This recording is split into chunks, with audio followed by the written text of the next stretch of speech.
నమస్తే, welcome to S channel news. ముందుగా headlines.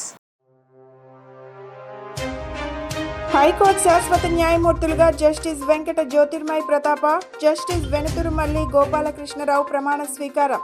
High court ప్రాంగణంలో ఫస్ట్ కోర్టు హాల్లో దైవ సాక్షిగా ఇరువురితో ప్రమాణ స్వీకారం చేయించిన ప్రధాన న్యాయమూర్తి జస్టిస్ ధీరజ్ సింగ్ ఠాకూర్.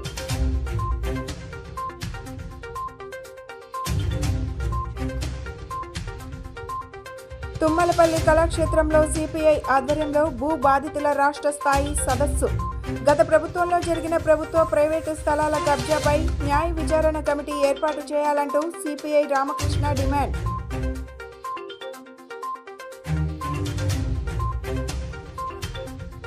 ఏకొండూరులో పర్యటించిన జిల్లా కలెక్టర్ జి సృజన. రెడ్డిగూడెం మండలం కుదప వద్ద రక్షిత త్రాగునీటి రిజర్వాయర్ నిర్మాణ పనులను పరిశీలన. వచ్చే మే నాటికి కృష్ణా జలాలను అందుబాటులోకి తీసుకొస్తామని వెల్లడి.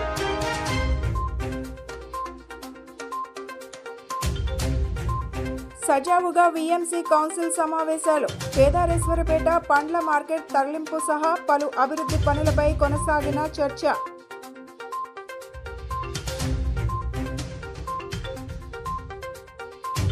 వామపక్షాల ఆధ్వర్యంలో విద్యుత్ ఉద్యమ అమరవీరుల సంస్మరణ సభ. గత ప్రభుత్వ స్మార్ట్ మీటర్ల బిగింపు నిర్ణయాన్ని రద్దు చేయాలంటూ కూటమి ప్రభుత్వాన్ని డిమాండ్. హైకోర్టు శాశ్వత న్యాయమూర్తులుగా జస్టిస్ వెంకట జ్యోతిర్మయి ప్రతాప, జస్టిస్ వెనుతురుమల్లి గోపాలకృష్ణరావు ప్రమాణ స్వీకారం చేయించారు. హైకోర్టు ప్రాంగణంలోని ఫస్ట్ కోర్టు హాల్లో ప్రధాన న్యాయమూర్తిగా జస్టిస్ ధీరజ్ సింగ్ ఠాకూర్ ఇరువురితో దైవ సాక్షిగా ప్రమాణం చేయించారు. ప్రస్తుతం రాష్ట్ర హైకోర్టులో అదనపు న్యాయమూర్తులుగా పనిచేస్తున్న ఇరువురిని సుప్రీంకోర్టు కొలీజియం చేసిన సిఫార్సులను భారత రాష్ట్రపతి ఆమోదించిన పిదప వీరిని శాశ్వత న్యాయమూర్తులుగా నియమిస్తూ కేంద్రం గెజిట్ నోటిఫికేషన్ జారీ చేసింది. న్యాయమూర్తుల కుటుంబ సభ్యులు, న్యాయమూర్తులు, న్యాయాధికారులు, న్యాయవాదులు, హైకోర్టు సిబ్బంది ఈ ప్రమాణ స్వీకార కార్యక్రమానికి హాజరయ్యారు.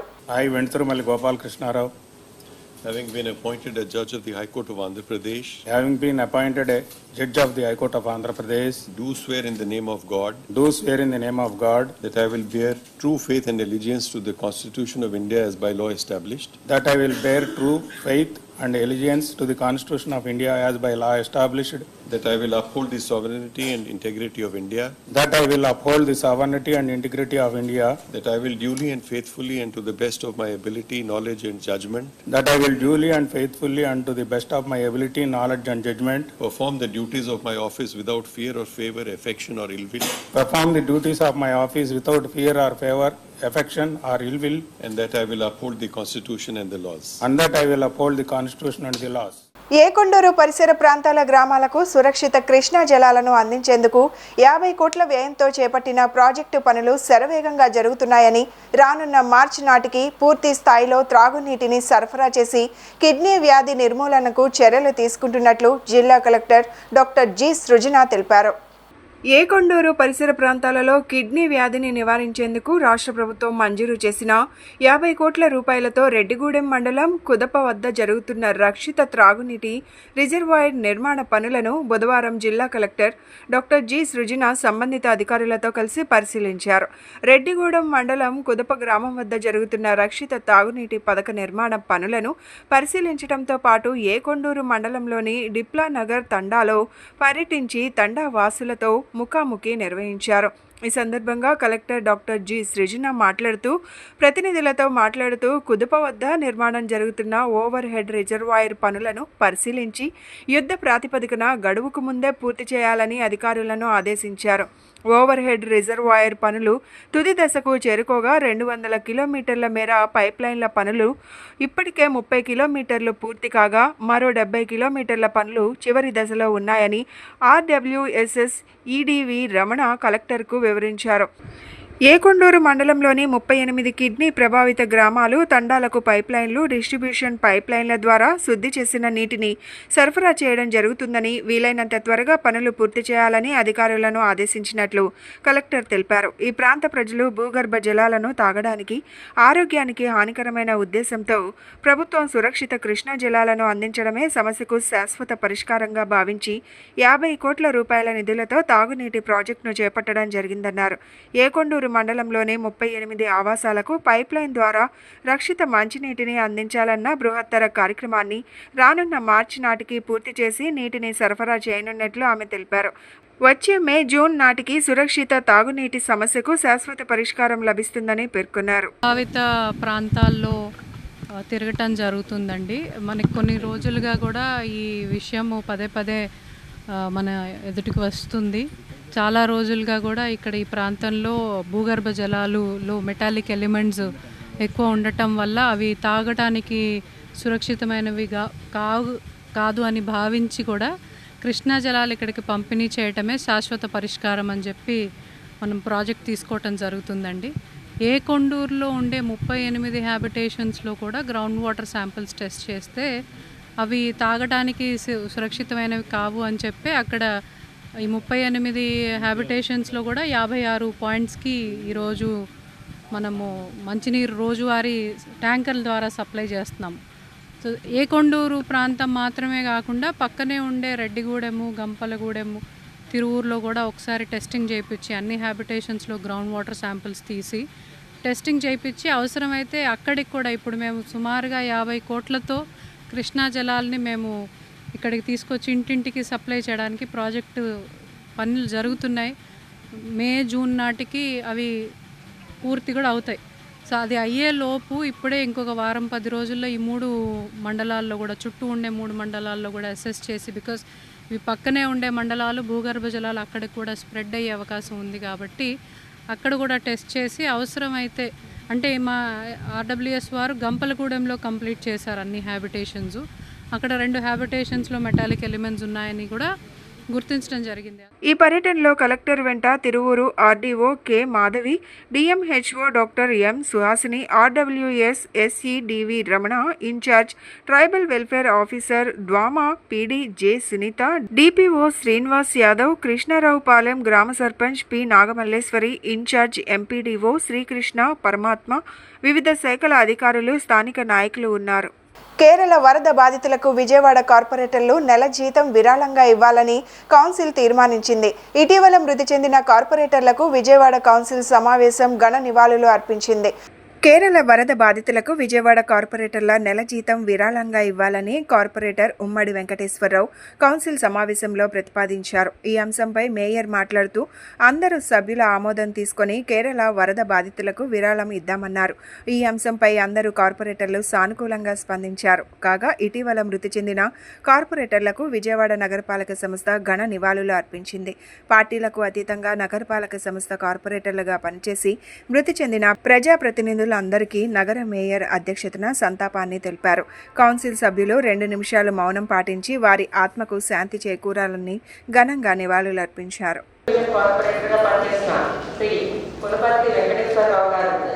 ఏదైతే 14/8/2024 తేదీన మరణించారు. మరి వారి ఆత్మకు శాంతి కలగాలని భగవంతుని కోరుతూ మరి వారి కుటుంబ సభ్యులకి ఈ కౌన్సిల్ సమావేశం ద్వారా ప్రగాఢ సానుభూతి తెలియజేస్తూ జరుగుతుంది.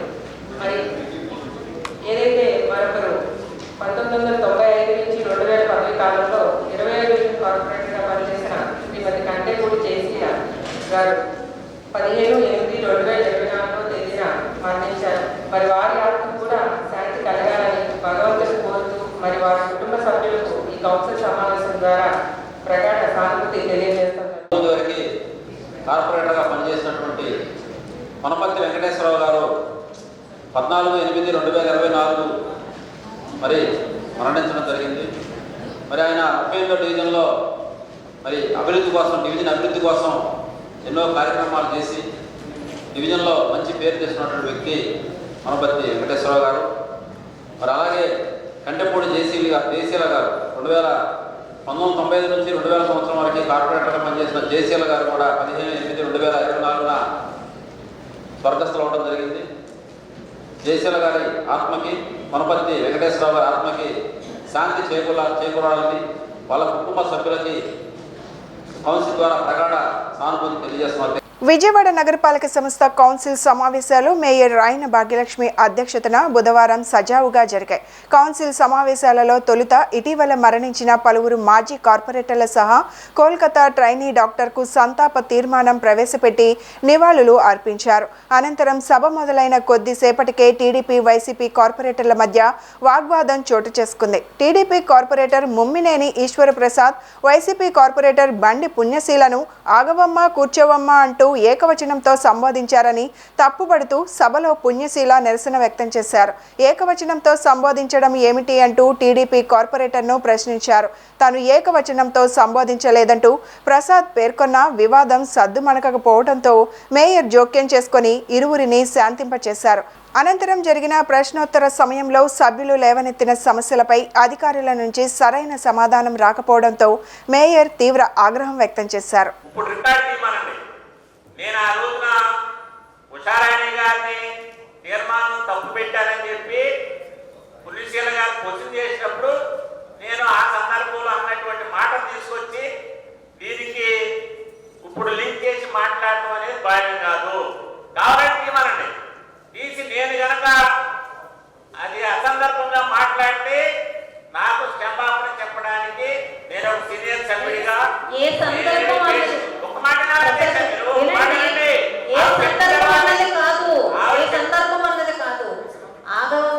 పదం తప్పు అని అన్నది ఆమె ఉద్దేశం. అమ్మ అంటూ తప్పని చెప్తున్నారు అధ్యక్ష, మీరు వెళ్ళేదేమో అమ్మ అంటూ తప్పని చెప్పారు ఆవిడ. అమ్మ అధ్యక్ష అయినా నేను ఆ సందర్భంలో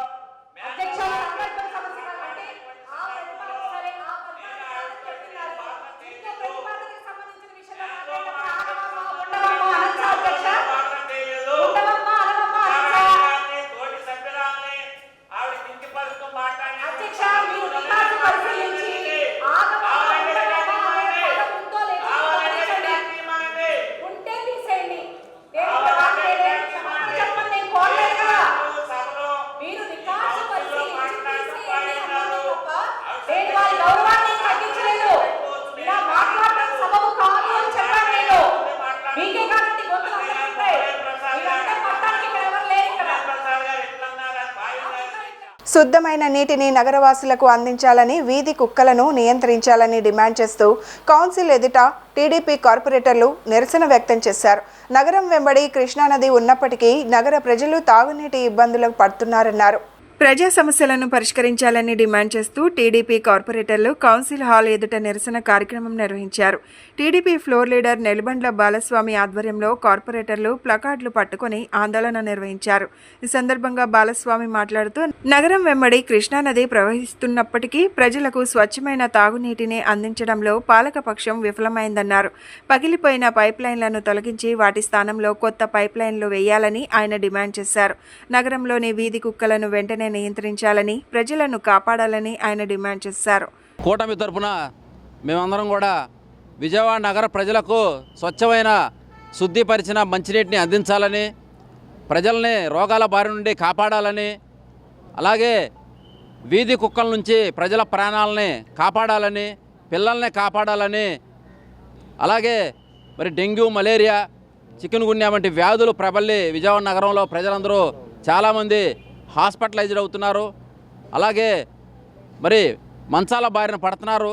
చాలామంది ప్రాణాలు కూడా కోల్పోయే పరిస్థితి వచ్చింది. కాబట్టి సకాలంలో మరి వాళ్ళకి తగినటువంటి మందులు అందించాలని, అలాగే దోమల నిర్మూలనకు చేయాల్సినటువంటి అన్ని కార్యక్రమాలు సక్రమంగా క్షేత్రస్థాయిలో నిర్వహించాలని చెప్పి కోరుతూ ఈరోజు మేము కూటమి తరపున కౌన్సిల్ సమావేశాలకి హాజరవడం జరిగింది. ఇవన్నీ కూడా కార్పొరేషన్ నుంచి తక్షణమే చేయాలని చెప్పి కోరటం జరిగింది.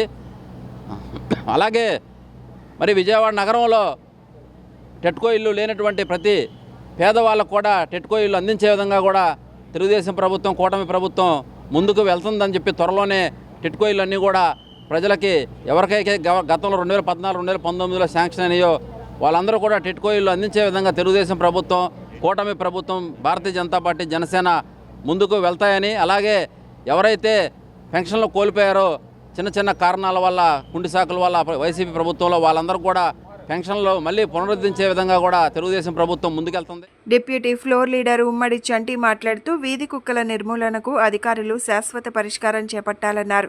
ప్రభుత్వం చొరవ తీసుకుంటేనే ఈ దీర్ఘకాలిక సమస్య శాశ్వతంగా పరిష్కారం అవుతుందన్నారు. ఈ కార్యక్రమంలో టీడీపీ కార్పొరేటర్లు పాల్గొన్నారు. మరి ఈరోజు ఈ కౌన్సిల్ సమావేశాల్లో ముఖ్యంగా కూడా ప్రజలందరికీ కూడా శుద్ధి చేసే నీళ్ళు ఇవ్వడం జరుగుతూ ఉంది. పైప్ లైన్లోనే తేడా అనుకుంటున్నాం మనం. పైప్ లైన్లో కాదు, వాటర్ ట్యాంకులు కూడా కడగాల్సిన అవసరం ఉంది. ప్రతి 15 రోజులకు ఒకసారి వాటర్ ట్యాంకులు క్లీన్ చేయాల్సిన అవసరం ఉంది. ఇక్కడ సరైన సిబ్బంది లేక ఇబ్బంది పడుతూ ఉన్నారు కనుక వారికి ప్రత్యేకమైన మరి ఈ వాటర్ ట్యాంకులు కడగడానికి ప్రత్యేకమైన దళాన్ని ఏర్పాటు చేయాల్సిన అవసరం కూడా ఎంతైనా ఉంది. అది ఎప్పుడైతే శుభ్రం చేసుకోగలుగుతామో మరి అప్పుడు ప్రజలకి స్వచ్ఛమైన నీరు ఇవ్వగలుగుతామని సందర్భంగా తెలియజేస్తున్నాం. అదేవిధంగా కుక్కల సమస్య ఒకటి ఉంది. ఆ కుక్కల సమస్యను కూడా ఇక్కడ పరిష్కారం అవ్వలేని పరిస్థితి వస్తే మరి రాష్ట్ర ప్రభుత్వం చంద్రబాబు నాయుడు గారి దగ్గరికి వెళ్ళి మరి ఆ పరిస్థితిని ఒక 20 ఎకరాలు జిల్లా కేటాయించినట్లయితే, ప్రతి జిల్లాలో 20 ఎకరాలు కేటాయించినట్లయితే ఇక్కడ ఆపరేషన్ చేసి అక్కడ మరి ఒక రూములాగా ఏర్పాటు చేసినట్లయితే కూడా ఈ కుక్కలకి సమస్యకు పరిష్కారం దొరికితే తప్ప లేకపోతే ఇవన్నీ కూడా ప్రజల్ని ఇబ్బంది పెడుతూనే ఉంటే మరి ప్రజలు ఇబ్బంది పడకుండా ఉండాలి అంటే మనం ఖచ్చితంగా కూడా ఒక గూళ్ళలాగా తయారు చేసి 20 ఎకరాల్లో మరి ప్రతి ఒక్కరూ కూడా పెళ్లి రోజులు, పుట్టినరోజులు కుక్కలకే నిమిత్తం ఒక 3,110 1,110 కట్టించే విధంగా అయితే మరి కార్పొరేషన్ కూడా బడ్డీని పడదు. అదేవిధంగా కూడా ఈ కుక్కలు ఇక్కడ ఎక్కడైతే తీసుకెళ్ళామో ఇక్కడ నుంచి అక్కడ ఆపరేషన్ చేసి అక్కడ నుంచి ఆ రూముల్లోకి ఏర్పాటు చేసే విధంగా కూడా తీసుకుంటే కానీ ఈ చర్యలకు పరిష్కారం లేదని అంతకు మించి కనపట్ల. ఎప్పుడు అడిగినా ఈ కౌన్సిల్లో గోల్ చేసుకుంటున్నాం తప్ప ఈ సమస్యకు పరిష్కారం దొరకాలంటే ఇది రాష్ట్ర ముఖ్యమంత్రి నారా చంద్రబాబు నాయుడు గారి వల్లే సాధ్యపడిద్దని ఈ సందర్భంగా తెలియజేస్తారు. ప్రజా సమస్యల పరిష్కారంలో పాలకపక్షం ఘోరంగా విఫలం చెందిందని మేయర్ నైతిక బాధ్యత వహిస్తూ రాజీనామా చేయాలని BJP corporator B Vijay Kumar demand చేశారు. నగరవాసులకు శుద్ధమైన నీటిని సరఫరా చేయలేని స్థితిలో నగరపాలక సంస్థ ఉందన్నారు. నగరంలో దీర్ఘకాలికంగా ఉన్న సమస్యలను పరిష్కరించడంలో మేయర్ విఫలమయ్యారన్నారు. అనేక డివిజన్లో భూగర్భ డ్రైనేజీ సమస్య నగర వాసులను పట్టి పీడిస్తుందన్నారు. పాలక పక్షానికి ప్రజా సమస్యల కంటే కమిషన్ యావ ఎక్కువని ఆయన ఎద్దేవా చేశారు. విజయవాడ నగరపాలక సంస్థను పరిపాలిస్తున్నటువంటి వైఎస్ఆర్ కాంగ్రెస్ పార్టీ నగర మేయర్గా విఫలం చెందడం జరిగింది. నగర మేయర్ వెంటనే రాజీనామా చేయాలి. విజయవాడలో కృష్ణానది పక్కన ఉన్నటువంటి విజయవాడలో సరైనటువంటి మంచినీటి సౌకర్యం కూడా కల్పించలేనటువంటి మేయరు విఫలం చెందారు. ఆ యొక్క పదవికి రాజీనామా చేయాలని చెప్పేసి మేము బీజేపీ తరఫు నుంచి కోరుకుంటున్నాం. అలాగే నగరంలో ఉన్నటువంటి ఎక్కడ కూడా డబ్బులకైతే కమిషన్లకైతే ఇంట్రెస్ట్గా పనిచేస్తున్నారు కానీ నగర అభివృద్ధిలో మాత్రం ముందంజలో ఉండాలనే ఆలోచన లేదు. ఉన్నటువంటి తక్కువ టైంలో ఎప్పుడు కూలిపోతానో తెలియదు, ఎప్పుడు నేను వెళ్ళిపోతానో తెలియదు అని చెప్పేసి నగర మేయర్ గారు ఆవిడ కమిషన్ల కోసంను వాటి కోసమే ఆశపడుతున్నారు తప్ప నగర మేయర్గా ఆయన విఫలం చెందారని చెప్పేసి ఈ సందర్భంగా తెలియజేస్తూ బీజేపీ తరఫున డిమాండ్ చేస్తుంది ఏంటంటే నగర మేయర్గా మీరు విఫలం చెందారు కాబట్టి వెంటనే రాజీనామా చేయాలి. కేదారేశ్వరరావుపేట పండ్ల మార్కెట్ తరలింపుపై దుకాణ యజమానుల అభిప్రాయం తీసుకున్న తర్వాత తుది నిర్ణయం తీసుకోవడం జరుగుతుందని నగర మేయర్ రాయన భాగ్యలక్ష్మి తెలిపారు. స్థానిక నివాసితులు ప్రయాణికుల రాకపోకలకు ఇబ్బందులు ఏర్పడుతున్న కారణంగా ఫ్రూట్ మార్కెట్ తరలింపు నిర్ణయం తీసుకున్నట్లు మేయర్ తెలిపారు. 122 అంశాలు ఈరోజు జరిగిన కౌన్సిల్ ముందుకు రాగా వాటిలో 20 ప్రశ్నలను ప్రశ్నోత్తరాల సమయంలో చర్చించినట్లు తెలిపారు. నగరంలో అభివృద్ధి పనుల నిమిత్తం స్థాపనలు చేసిన పనులను వెంటనే పూర్తి చేయాలని సంబంధిత అధికారులను ఆదేశించినట్లు తెలిపారు. 2017లో ఓడ్లింగ్లు లీజ్దారులు జీఎస్టీ ట్యాక్స్ చెల్లించలేమని కోర్టును ఆశ్రయించారన్నారు. కొన్ని కారణాల వల్ల తిరిగి పాతవారికే ఓడ్లింగ్లను లీజుకిచ్చినట్లు మేయర్ తెలిపారు. బందర్ రోడ్లోని ఇండోర్ స్టేడియం 2 కోట్లతో పనులు చేయించినప్పటికీ ఆ పనులు నాసిరకంగా ఉన్న కారణంగా ఆ కాంట్రాక్టర్పై చట్టపరమైన చర్యలు తీసుకోవాలని కమిషనర్కు ఆదేశాలు జారీ చేసినట్లు ఆమె వివరించారు. ప్రత్యేకంగా కొండపై భాగాల్లో పనిచేసే కాంట్రాక్టర్లను ఆ పనులను త్వరగా పూర్తి చేస్తే 2వ రోజు వారికి బిల్లులు చెల్లించి వారిని మరింతగా ప్రోత్సహించడం జరుగుతుందని మేయర్ పేర్కొన్నారు. నాసిరకం పనులు చేసే కాంట్రాక్టర్లను బ్లాక్ లిస్టులో చేర్చవలసిందిగా కమిషనర్కు కోరినట్లు ఆమె వివరించారు. ఎన్డీఏ ప్రభుత్వం రావడంతో కొన్ని అభివృద్ధి పనులు నెమ్మదిగా జరుగుతున్నాయని ఆమె ఒక ప్రశ్నకు జవాబుగా చెప్పారు. అతి త్వరలో అన్ని స్టేడియాల్లో బాగు చేయించి యువతకు వివిధ క్రీడల్లో నగరపాలక సంస్థ ఆధ్వర్యంలో మంచి కోచ్ల ద్వారా మంచి శిక్షణ ఇప్పించి క్రీడలకు పెద్దపీట వేసే విధంగా ప్రణాళికలు సిద్ధం చేస్తున్నట్లు మేయర్ తెలిపారు. 2024 ఈరోజు మన విజయవాడ నగరంలో మున్సిపల్ కార్పొరేషన్లో కౌన్సిల్ నిర్వహించుకోవడం జరుగుతుంది. ఈరోజు కౌన్సిల్లోని మనకి మొత్తం 122 అంశాలు అన్నవి మనకి కౌన్సిల్ ముందుకు రావటం జరిగింది. అందులో 20 ప్రశ్నోత్తరాలు ఉన్నాయి. మెయిన్గా ఈరోజు మనకి ఏదైతే పళ్ళ మార్కెట్ మనకి కేంద్ర హాస్పిటల్లో పళ్ళ మార్కెట్ ఉందో ఆ పళ్ళ మార్కెట్ తరలింపు మీద సుదీర్ఘంగా క్వశ్చన్ అవర్లో ప్రసంగించటం అన్నది జరిగింది. కార్పొరేటర్లు వాళ్ళ అభిప్రాయం వాళ్ళు తెలియచేయటం జరిగింది. అలాగే ఏదైతే అక్కడ ట్రాఫిక్ ఇబ్బంది ఉంది, అలాగే ఎక్కువ మంది హాకర్స్ పెట్టడం మూలాన ట్రాఫిక్ విపరీతమైన ఇబ్బందికి గురి అవుతున్నారు. అలాగే వీధుల్లోన ఏదైతే వీళ్ళు లోడు వేసుకొని పళ్ళ లోడ్ వేసుకొని వస్తున్న వెహికల్స్, పెద్ద పెద్ద వెహికల్స్ ఆ స్ట్రీట్స్లోన ఆ వెహికల్ని వాళ్ళు పార్కింగ్ చేసి వెళ్ళిపోవటము, దాని మూలాన పూర్తిగా ట్రాఫిక్కి అక్కడ చాలా ఇబ్బంది కలగటం అన్నది మనకి ప్రభాస్ కాలేజీ ఏరియా చూస్తే ట్రాఫిక్ హెవీగా ఉంటుంది. రాష్ట్రంలో గత జగన్మోహన్ రెడ్డి పరిపాలనలో జరిగిన ఓ అక్రమ లావాదేవీలపై న్యాయ విచారణ జరిపించి అలాంటి లావాదేవీలను వెంటనే రద్దు చేయాలని సిపిఐ రాష్ట్ర కార్యదర్శి రామకృష్ణ కూటమి ప్రభుత్వాన్ని డిమాండ్ చేశారు. కూటమి ప్రభుత్వం గత ఎన్నికల్లో ప్రజలకు ఇచ్చిన హామీలను అమలు చేయడంతో పాటు పట్టణ గ్రామీణ ప్రాంతంలో ఇంటి నిర్మాణం కోసం స్థలాలను అందించాలని కోరారు. నగరంలోని తుమ్మలపల్లి కళాక్షేత్రంలో సిపిఐ రాష్ట్ర కమిటీ ఆధ్వర్యంలో భూ బాధ్యతల రాష్ట్ర సదస్సు కార్యక్రమాన్ని నిర్వహించారు. ఈ సమావేశానికి రాష్ట్ర సిపిఐ నాయకులు సహా గత ప్రభుత్వంలో తమ భూములు పెద్ద ఎత్తున అన్యాక్రాంతమయ్యాయని పెద్ద ఎత్తున భూబాధితులు హాజరయ్యారు. గత వైసీపీ పరిపాలనలో భూములు కోల్పోయామని ఎంతో మంది బాధితుల సదస్సులో వాపోయారు. ఈ సందర్భంగా సిపిఐ రాష్ట్ర కార్యదర్శి రామకృష్ణ మాట్లాడుతూ భూ అక్రమాలకు పాల్పడిన వారిపై కఠినమైన చర్యలు చేపట్టాలని ఈ ప్రభుత్వాన్ని కోరారు. ఎన్నికల ప్రచారంలో తెలుగుదేశం అధినేత చంద్రబాబు నాయుడు అధికారులకు దృష్టికి తీసుకొచ్చిన భూ అక్రమాలపై ఓ కమిటీ వేస్తామని చెప్పారు. కానీ అధికారంలోకి వచ్చిన తరువాత హామీని అమలు చేయలేకపోతున్నారని ధ్వజమెత్తారు. పేదల ఇళ్ల స్థలాలకు పట్టాలిచ్చే ప్రభుత్వం ఇల్లు నిర్మించి ఇవ్వాలని కోరారు. పేదలు స్వాధీనంలో ఉన్న సాగు భూములకు పట్టాలు ఇవ్వాలని డిమాండ్ చేశారు. రాష్ట్రంలో జరిగిన భూ అక్రమ లావాదేవీలను రద్దు చేసి బాధితులకు ప్రభుత్వం న్యాయం చేయాలని పేర్కొన్నారు. రాష్ట్రంలో భూమి సమస్య బగ్గుమని మండుతూ ఉంది. ఎందుకంటే భూముల ధరలు విపరీతంగా పెరిగిపోవడంతో ఎక్కడికెక్కడ అధికారంలో ఉన్నవాళ్ళు, అధికారం లేని వాళ్ళు, లేదంటే ఇతరత్ర వారికి కొంత పలుకుబడి ఉన్న వాళ్ళు అందరూ కూడా ఇప్పుడు ఈ పని మీదే ఉన్నారు. అన్ని అక్రమ లావాదేవీలు చేయడం, తర్వాత గతంలోనేమో 22A అనే పేరుతో దాన్ని ఫ్రీ హోల్డ్ అని పెట్టి దాన్ని అంతా కూడా చేశారు. ఆడ మదనపల్లిలో ఇవాళ ఎంత స్థాయికి పోయినారంటే చివరికి సబ్ కలెక్టర్ ఆఫీస్కి దగ్ధం చేసే పరిస్థితికి వచ్చారంటే దీన్ని బట్టి అర్థమవుతా ఉంది రాష్ట్రంలో ఎలాంటి పరిస్థితి ఉందో. ఒక్క మదనపల్లిలోనే కాదు, రాష్ట్ర వ్యాప్తంగా ఇలాంటి లావాదేవీలు జరిగాయి. తర్వాత అనేక చోట్ల భూములను కూడా పేదవాళ్ళ భూములు పెద్దవాళ్ళ కబ్జా అయిపోయినాయి. కడప జిల్లాలో అయితే వేలాది ఎకరాల భూములు, పాపం పేదవాళ్ళు సాగు చేసుకుంటున్న భూములన్నీ కూడా ఒకే కులం చేతిలోకి పోయినాయి. నేను కులం పేరు చెప్తాను, ఒకే కులం పేరు చేతిలోకి ఇవాళ భూములన్నీ కూడా పోయినాయి. కాబట్టి ఏమంటే ఎవరైతే ఇందులో ఇన్వాల్వ్ అయినారో వాడు ఐఏఎస్ కానీ లేదా ఇతర రెవెన్యూ ఆఫీసర్లు కానీ వాళ్ళ మీద సివియర్ యాక్షన్ ఉండాలి. చంద్రబాబు నాయుడు గారు వచ్చినప్పుడు చెప్తున్నాడు కానీ సివియర్ యాక్షన్ ఎవరి మీద తీసుకోలే. ఒంగోలులో సిట్టు దర్యాప్తు చేశారు, ఏమైంది అది? అదేవిధంగా ఇవాళ మదనపల్లి దానిపైన ఏం చేశారు? కాబట్టి ఏమంటే వాళ్ళందరూ కూడా పక్కాగా అరెస్ట్ చేసి జైళ్లలో పెట్టాలి.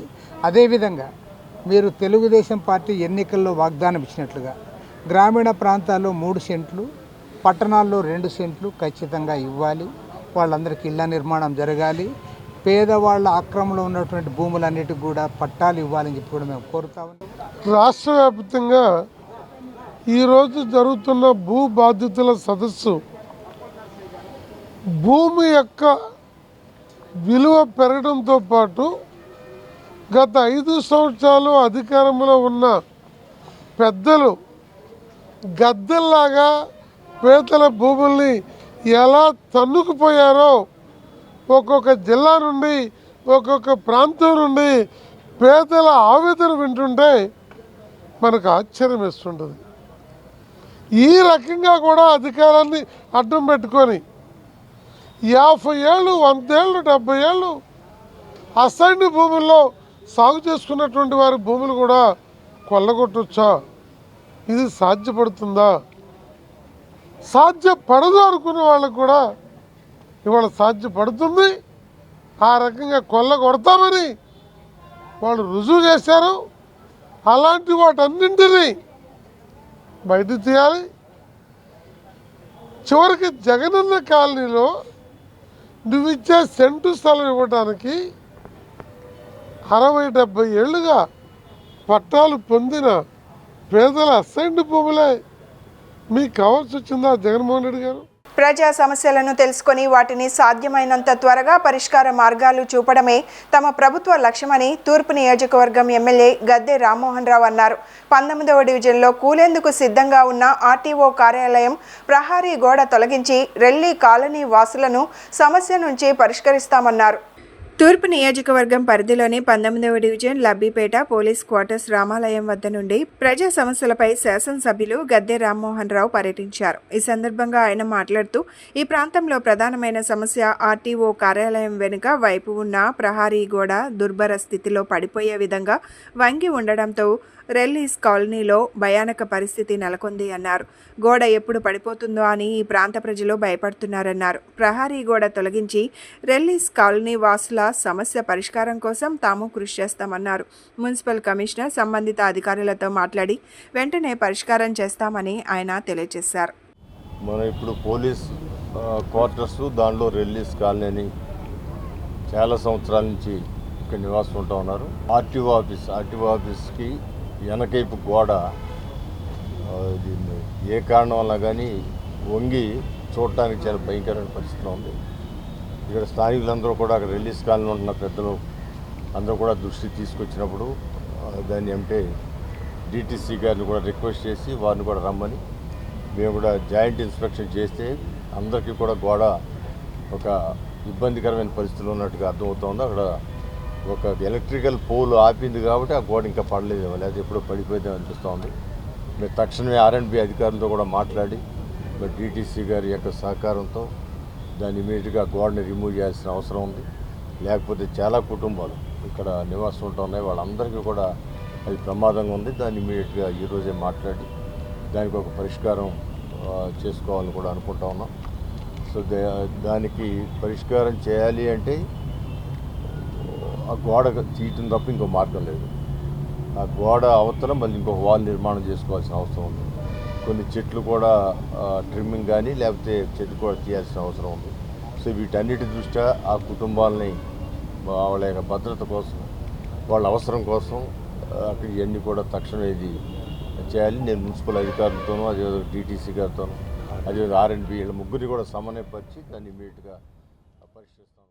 విజయవాడ తూర్పు నియోజకవర్గం 19వ డివిజన్ పోలీస్ క్వార్టర్స్ ఏరియాలోని రిలీజ్ కాలనీలో స్థానిక సమస్యల మీద ఈరోజు తూర్పు నియోజకవర్గ శాసనసభ్యులు గద్దె రామ్మోహన్ గారు మా యొక్క పిలుపు మేరకు పర్యటించడం జరిగింది. ఇక్కడ స్థానికంగా కొంతమంది కొన్ని సమస్యలు ఇక్కడ లేవనెత్తడం జరిగింది. అదేంటంటే పార్కులు కానివ్వండి, ఇక్కడ ఉన్నటువంటి బ్యూటిఫికేషన్ మీద కూడా కొంత ఇబ్బంది ఉందని చెప్పంటే శానిటేషన్ వాళ్ళని, అలాగే పార్కుల సూపర్వైజర్ని గౌరవ శాసనసభ్యులు ఆదేశించడం జరిగింది. హుటాహుటిన వారు కూడా ఇక్కడ ఉన్న మొత్తాన్ని కూడా క్లీన్ చేయించడం జరుగుతుంది. అలాగే ఇక్కడ మనకి స్థానికంగా ఉన్నటువంటి ఈ రిలీజ్ కాలనీ వాసులు గోడ ఒకటి అడ్డం ఉండటం మూలంగా ఆ గోడ వర్షానికి దెబ్బతిని ఎప్పుడైనా సరే పడిపోయే ప్రమాదం ఉంది కాబట్టి ఆ గోడను కూడా తొలగించాలని చెప్పి వాళ్ళు వినతి చేయడం జరిగింది ఎమ్మెల్యే గారికి. శాసనసభ్యులు ఇమ్మీడియట్గా 2 రోజుల క్రితమే మేము ఈ యొక్క విషయాన్ని తెలియజేస్తే వెంటనే సంబంధిత అధికారులని పిలిపించి వెంటనే ఆ గోడని తీయించడం కానీ లేకపోతే దానికి శాశ్వత పరిష్కారం ఏంటని చెప్పేసి సంబంధిత అధికారులను కూడా ఆదేశించడం జరిగింది. ఖచ్చితంగా ఈ విధంగా ప్రభుత్వం అధికారంలోకి వచ్చిన దగ్గర నుంచి కూడా నిత్యం ప్రజాసేవలో ఉంటూ ప్రజాసేవే లక్ష్యంగా ముందుకెళ్తూ స్థానిక సమస్యల మీద పోరాటం చేస్తున్నటువంటి గద్దె రామ్మోహన్ రావు గారిని మేము స్థానికంగా మేము అభినందిస్తూ భవిష్యత్తులో ప్రభుత్వ పథకాలన్నీ కూడా ప్రజలకు చేరే విధంగా మేమందరం కూడా ముందుకెళ్తామని చెప్పి తెలియజేస్తాం. కేంద్ర రాష్ట్ర ప్రభుత్వాల దోపిడీ విధానాలకు వ్యతిరేకంగా పోరాడాలని సిపిఎం రాష్ట్ర కార్యదర్శి వర్గ సభ్యులు బాబురావు పిలుపునిచ్చారు. టీడీపీ ప్రభుత్వం విడుదల చేసిన శ్వేతపత్రం ప్రకారం 32,000 కోట్లు ప్రజలపై భారం పడిందని గుర్తు చేశారు. స్మార్ట్ మీటర్లను ప్రభుత్వం రద్దు చేసుకోవాలని డిమాండ్ చేశారు. వామపక్షాల ఆధ్వర్యాన విద్యుత్ ఉద్యమ అమరవీరుల సంస్మరణ సభ నగరంలోని బాలోత్సవ భవనంలో బుధవారం నిర్వహించారు. ఈ సందర్భంగా సిపిఎం నేత బాబురావు మాట్లాడుతూ సుమారుగా ఈ 65 ఏళ్లలో విద్యుత్ రంగంలో వచ్చిన అనుభవాలను, సంస్కరణలను, ప్రమాదాల నుంచి సమీక్షించుకొని భవిష్యత్తులో మరింత పోరాటాలకు సిద్ధం కావడం మన ముందున్న సవాళ్లు అన్నారు. విద్యుత్ రంగంలో ప్రభుత్వాలు తీసుకువస్తున్న ప్రజా వ్యతిరేక విధానాలను తిప్పికొట్టడం అమరవీరులకు మనమిచ్చే నిజమైన నివాళి అని అన్నారు. కార్పొరేట్ కంపెనీలు దోపిడీని తీవ్రతరం చేసి ప్రజలను పీల్చి పిప్పి చేయడమే పనిగా పెట్టుకున్నాయని మండిపడ్డారు. ప్రభుత్వ విద్యుత్ రంగాన్ని కబళించడమే ముఖ్యమైన పనిగా కేంద్ర రాష్ట్ర ప్రభుత్వాలు తీసుకున్నాయన్నారు. మోడీ ప్రభుత్వం అదానీ, అంబానీ కార్పొరేటర్లకు విద్యుత్ రంగంతో పాటు అన్ని రంగాలను కట్టబెట్టే పనులే చేపడుతుందన్నారు. ఇప్పుడు కనబడకుండా ప్రజలపై భారాలు పడుతున్నాయన్నారు. విద్యుత్ షాక్ కంటే ఛార్జీల షాక్ ఎక్కువైందని, ఇది పాలకులు, కార్పొరేటర్లు ప్రజలకిచ్చే షాక్ అని ఎద్దేవా చేశారు. ఏ బిల్లు చూసినా అసలు కంటే కొసరు ఛార్జీలే ఎక్కువన్నారు. యూనిట్ 5 అయితే సర్దుబాటు అంటే ట్రూ అప్, ఇంధనపు సర్దుబాటు ఛార్జీలను అంటారని, వాటికే సుమారుగా 8,300 కోట్లు ఉన్నాయని, ఈ అదనపు ఛార్జీలను ఈ 5 ఏళ్ల కాలంలో వైసీపీ హయాంలో వేశారని వివరించారు. 24 సంవత్సరాల క్రితం 2000వ సంవత్సరంలో హైదరాబాద్లోని బషీర్బాగ్లో విద్యుత్ ఛార్జీలకు వ్యతిరేకంగా, సంస్కరణకు వ్యతిరేకంగా పోరాడిన నేపథ్యంలో ఆ రోజున్న టీడీపీ ప్రభుత్వం పాశవికంగా కాల్పులు జరిపి రామకృష్ణ, విష్ణువర్ధన్ రెడ్డి, బాలస్వామి అనే వామపక్ష పార్టీల కార్యకర్తల్ని పొట్టన పెట్టుకుంది. ఆ విద్యుత్ అమరవీరుల సంస్మరణ దినోత్సవం, ఆ అమరవీరుల స్ఫూర్తితో రాబోయే కాలంలో వామపక్షాలు విద్యుత్ ఛార్జీలు, కరెంటు ఛార్జీలు భారాలు తగ్గాలని, స్మార్ట్ మీటర్లు ఆగాలని, వ్యవసాయ పంపు సెట్లకి మీటర్లు తీసేయాలని ఈ విధానాల మీద పోరాడుతున్నాయి. ప్రభుత్వాలు మారుతున్నాయి, కానీ కొత్త ప్రభుత్వాలే కానీ పాత విధానాలే కొనసాగుతున్నాయి. కేంద్రంలో 10 ఏళ్ల నుండి బీజేపీ విద్యుత్ రంగం మొత్తాన్ని ప్రభుత్వం చేతిలో నుండి అదానీ లాంటి కార్పొరేట్ చేతుల్లో పెట్టడానికి శతవిధాల ప్రయత్నం చేస్తున్నారు. రాష్ట్రాలని ఒత్తిడి చేస్తున్నారు. అప్పులు ఎరచూపించి లొంగ తీసుకుంటున్నారు. నిధులు ఇవ్వని బెదిరించి మరీ విధానాలు మార్చేస్తున్నారు. మన రాష్ట్రంలో జరిగింది. వైసీపీ 5 ఏళ్లలో 32,000 కోట్ల రూపాయలు ప్రజల కళ్ళు గప్పి దొడ్డిదారిన రకరకాలుగా భారాలు వేశారు, పీల్చేశారు. తెలుగుదేశం అధికారంలోకి వచ్చింది, మరి ఆ రోజు విమర్శించారు. మళ్ళీ ఇవాళ ఆ భారాల గురించి మాట్లాడలా. 24 సంవత్సరాల క్రితం బషీర్బాగ్లో జరిగిన విద్యుత్ ఉద్యమంలో 3 అమరులయ్యారు. వారిని స్మరించుకుంటూ ఈరోజు సంస్మరణ జరుగుతూ ఉంది. ఏదేమైనా ఇవాళ ప్రపంచ సభకి ముద్దుబిడ్డగా, సంస్కరణలకి వకాల్తాదారుగా చంద్రబాబు గారు ఉన్నారు. నిన్నటిదాకా జగన్ ప్రభుత్వం చంద్రబాబు విధానాలను అమలు చేసింది. ఇవాళ చంద్రబాబు వచ్చాక జగన్ విధానాలను అమలు చేస్తూ ఉన్నారు. ఈ ఇద్దరిని కేంద్ర ప్రభుత్వం ఆదేశిస్తూ ఉంది. కేంద్ర ప్రభుత్వం ఏం చెప్తే అది ఈ ఇద్దరు అమలు చేసే పరిస్థితి మనం చూస్తూ ఉన్నాం. ఇవాళ నిన్నటిదాకా ఏదైతే మరి ట్రూ ఆఫ్ ఛార్జీల గురించి, విద్యుత్ భారాల గురించి మాట్లాడిన చంద్రబాబు గారు ఇవాళ అధికారంకి వచ్చిన తర్వాత ఆ ఊసి ఎత్తడం లేదు. ఆటో కార్మికులపై భారీ జరిమానాలు విధిస్తూ వారి స్వయం ఉపాధిని ఆర్టీఏ పోలీస్ అధికారులు గండి కొడుతున్నారని సిపిఎం నగర కార్యదర్శి దోనేపూడి కాశీనాథ్ అన్నారు. విజయవాడ శ్రీశ్రీ భవన్లో నిర్వహించిన మీడియా సమావేశంలో కాశీనాథ్ మాట్లాడుతూ విజయవాడ నగరంలో 60,000 ఆటోలు తిరుగుతున్నాయని తప్పుడు సమాచారం అందించారన్నారు.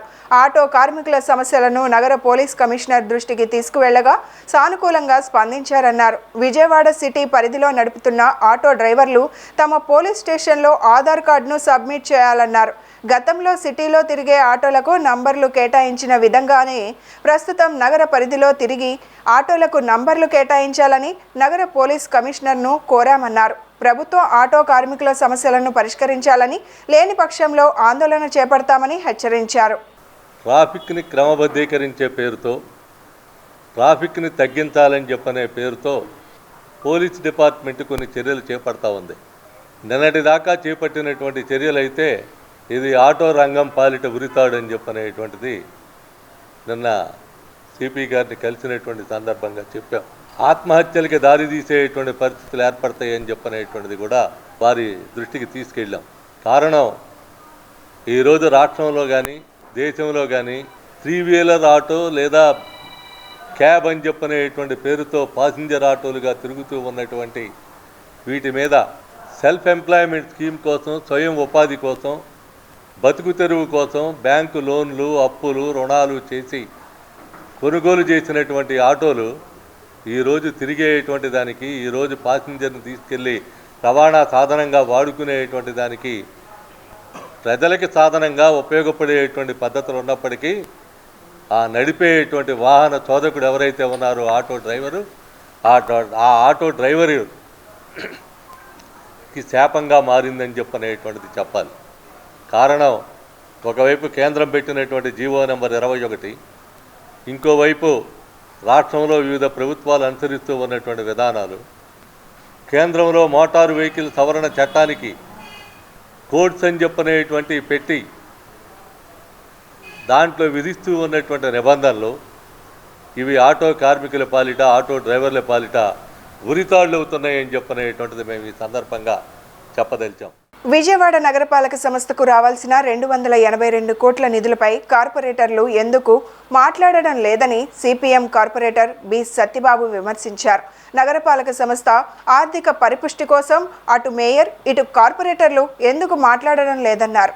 ప్రజా సమస్యలు పరిష్కరించడంలో అధికార పార్టీ, విపక్ష పార్టీ, ప్రజాప్రతినిధులు విఫలమయ్యారని సిపిఎం కార్పొరేటర్ బి సత్యబాబు ఆరోపించారు. విజయవాడ నగరపాలక సంస్థకు రావాల్సిన 252 కోట్ల రూపాయల నిధులు రాబట్టడంపై మేయర్, వైఎస్ఆర్సీపీ కార్పొరేటర్లు ఎందుకు మాట్లాడడం లేదని సిపిఎం కార్పొరేటర్ బి సత్యబాబు ప్రశ్నించారు. నగరపాలక సంస్థ ఆర్థిక పరిపుష్టిని పెంచవలసిన ప్రజాప్రతినిధులుగా ఎందుకు మౌనంగా ఉన్నారని ప్రశ్నించారు. ప్రజాప్రతినిధులు ఒకరిపై మరొకరు విమర్శలు చేసుకోవడమే పనిగా పెట్టుకున్నారన్నారు. పారిశుద్ధ్య విభాగంలో అవినీతి రాజ్యమేలుతుందన్నారు. శానిటేషన్ సిబ్బంది రోజురోజుకు తగ్గిపోతున్నా పట్టించుకున్న అధికారులు లేకపోయారన్నారు. కోట్లను అడ్డం పెట్టుకొని లక్షలాది రూపాయలు నగరపాలక సంస్థకు చెల్లించకపోయినా పట్టించుకునే అధికారులు లేకపోయారన్నారు. మేయర్ కూడా ఈ విషయంలో అశ్రద్ధ వహిస్తున్నారని సత్యబాబు ఆరోపించారు. వామపక్షాల హయాంలో యువజన ఉత్సవాలు నిర్వహించి రాష్ట్ర స్థాయిలో నగరపాలక సంస్థకు పేరు తెచ్చిన విషయాన్ని ఆయన గుర్తు చేశారు. విఎంసీ స్టేడియంలో కొంతమంది పెత్తందారుల చేతుల్లో ఉన్నాయన్నారు. విజయవాడ నగరపాలక సంస్థ 3.5 ఏళ్ళు అవుతుంది. ఈ నగరపాలక సంస్థలో నగర అభివృద్ధికి సంబంధించిన అంశాల మీద కౌన్సిల్ సమావేశాల్లో ఏమాత్రం చిత్తశుద్ధి కనబడట్లేదు. ముఖ్యంగా నగరంలో ఉన్నటువంటి ప్రజలు ఎన్నుకున్నటువంటి మరి కార్పొరేటర్లు వాళ్ళ భవిష్యత్తు గురించి చూసుకుంటున్నారు, వాళ్ళ అధికారం గురించి చూసుకుంటున్నారు, వాళ్ళ ఆదాయాల గురించి చూసుకుంటున్నారు తప్ప కార్పొరేషన్కి సంబంధించి రావాల్సినటువంటి గ్రాంట్లు కానీ, చట్టబద్ధంగా రావాల్సిన నిధుల గురించి కానీ వాటి గురించి ఏమాత్రం ఆలోచించడం లేదు. ఈరోజు జరిగిన కౌన్సిల్ ఇప్పటికీ 13 అంశాలు జరిగాయి. క్వశ్చన్ అవర్స్లో ముఖ్యంగా విజయవాడకు రావాల్సినటువంటి స్ట్రామ్ వాటర్ డ్రైన్ నిధులు దాదాపు 15 ఏళ్ళు అవుతుంది. ఈ నిధుల్ని రాబట్టే దాంట్లో మరి గత వైసీపీ ప్రభుత్వం విజయవాడ నగరానికి అన్యాయం చేసింది.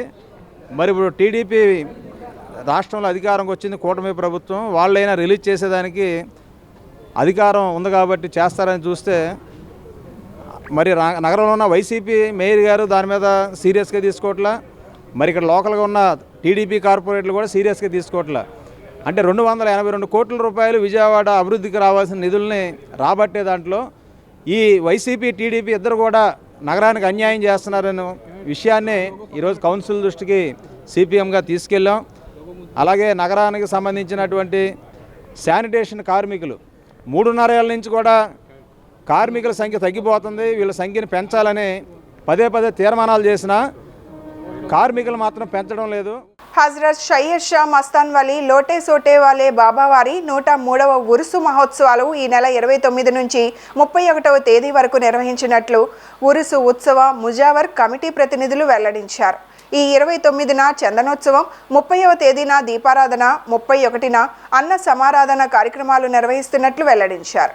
విజయవాడ పంజా సెంటర్లోని హజ్రత్ సయ్యద్ షా మస్తాన్వలి లోటే సోటే వాలే బాబా ఉరుసు మహోత్సవాల కార్యక్రమాలను వివరిస్తూ బుధవారం దర్గా ప్రాంగణంలో ముజావర్ ఉత్సవ కమిటీ ప్రతినిధులు మీడియా సమావేశం నిర్వహించారు. విజయవాడలో ప్రసిద్ధి చెందిన దర్గాలలో ఒకటైన హజ్రత్ సయ్యద్ షా మస్తాన్వలి లోటే సోటే వాలే బాబా 103వ ఉరుసు మహోత్సవాల నిర్వహణకు సిద్ధమైనట్లు తెలియజేశారు.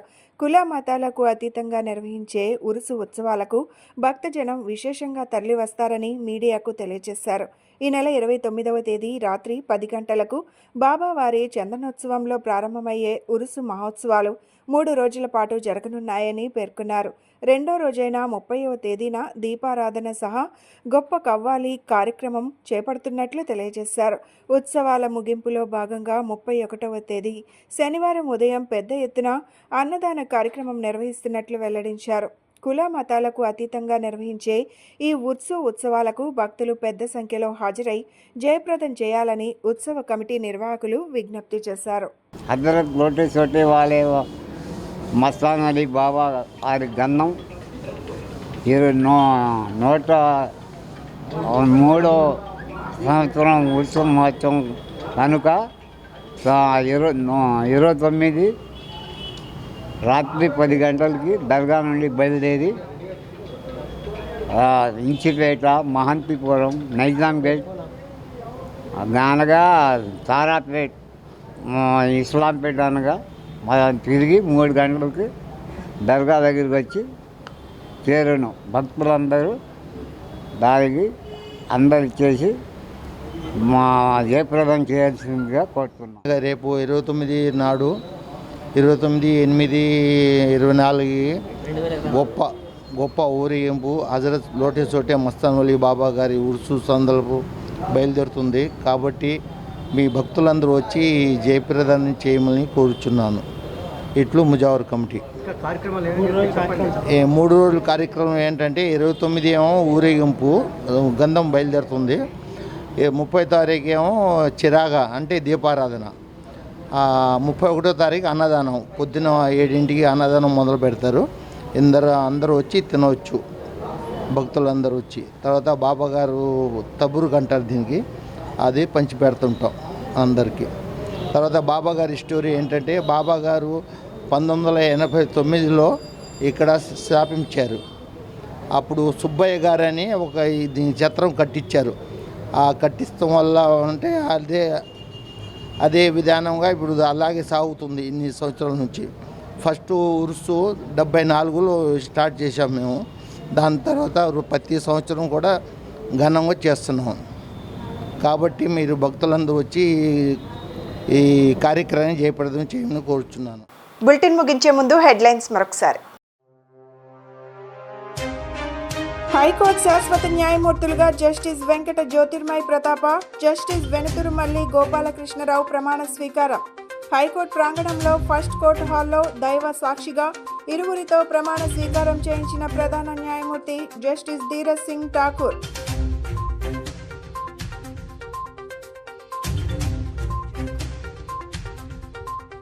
తుమ్మలపల్లి కళాక్షేత్రంలో సిపిఐ ఆధ్వర్యంలో భూ బాధితుల రాష్ట్ర స్థాయి సదస్సు. గత ప్రభుత్వంలో జరిగిన ప్రభుత్వ ప్రైవేటు స్థలాల కబ్జాపై న్యాయ విచారణ కమిటీ ఏర్పాటు చేయాలంటూ సిపిఐ రామకృష్ణ డిమాండ్.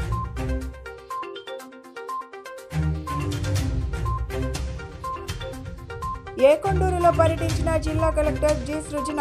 రెడ్డిగూడెం మండలం కుదప వద్ద రక్షిత త్రాగునీటి రిజర్వాయర్ నిర్మాణ పనులను పరిశీలన. వచ్చే మే నాటికి కృష్ణా జలాలను అందుబాటులోకి తీసుకొస్తామని వెల్లడి.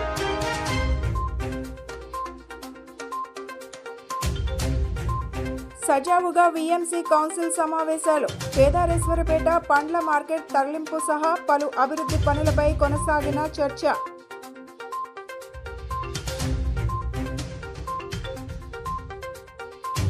వామపక్షాల ఆధ్వర్యంలో విద్యుత్ ఉద్యమ అమరవీరుల సంస్మరణ సభ. గత ప్రభుత్వ స్మార్ట్ మీటర్ల బిగింపు నిర్ణయాన్ని రద్దు చేయాలంటూ కూటమి ప్రభుత్వాన్ని డిమాండ్. ఇవి ఈనాటి bulletin updates. Keep watching S channel news.